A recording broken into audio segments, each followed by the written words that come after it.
Now, this is the main dashboard of the platform. Here, you can see different apps. Let's choose Sample App 429. These are the services associated with the app. We'll go with Demo Service 1. Now, as the build details are already configured, we'll proceed further configuring the deploy details. There are two approaches for configuring the deployment details with BuildPiper. First is automated manifest generation via BuildPiper UI. By asking a few questions about your service deployment, BuildPiper allows you to generate a compliant, secure, scalable, and reliable service manifest, which can be utilized for service deployments. Or you can configure the CD details by uploading the custom manifest file. If you already have manifest or a Helm file, you can simply upload the file or provide the Git URL that BuildPiper will use for configuring the deployment details.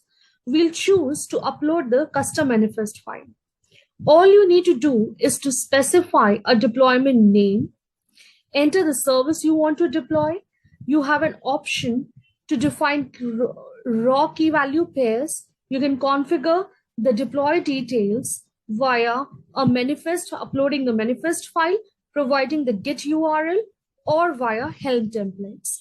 And then you can finally proceed further to deploy the service. Now we'll go back and configure the deploy details using the first option, which is the BuildPiper UI. Now, this is the access level page. Here, you need to specify a service name first, then provide an image name. After doing so, we'll give the deployment name and the desired replica count. If you have a custom ingress manifest, then you can either upload the manifest file or enter the Git URL. BuildPiper offers multiple options to securely manage access with custom ingress rules for the public, protected, and private traffic on the services. You can either choose public, protected, or private. If you choose public or protected, then all you need to do is to select ingress, enter the URL details, specify the expose path, and fill in the port details. Here, in case you go for private, then you need to fill in the port details, and then you can finally continue to proceed further. Here, you need to fill in the resource quota, specify the memory and CPU quota. Also, you have an option to set a maximum limit for the resource quota. We'll proceed further now. Now we'll enter the configuration and secrets page. You can maintain the privacy of your confidential data by using config maps and secrets. You can define config maps, for which you need to select the config map name and then specify the volume mount path. For defining the secrets, you need to select secret name and specify the volume mount path. Similarly, you can also define PVCs by selecting the volume name and specifying the volume mount path, or you may enter the command if there exists a custom entry point.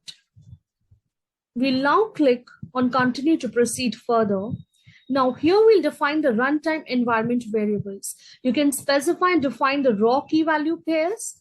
You can add config map details by selecting a config map name, providing a service key, and specifying the config map key.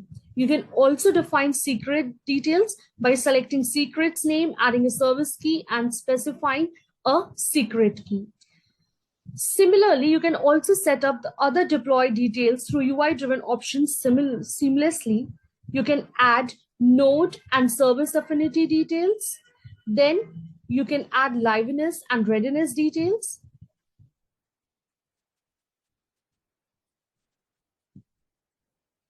Now, by default, BuildPiper uses rolling deployment strategy for deploying services.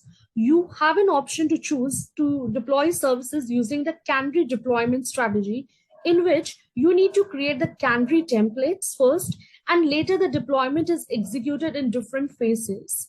You can specify labels and annotations, and then provide also the option to have custom pre-hooks and post-hooks via running a command or uploading your file or by providing the Git URL.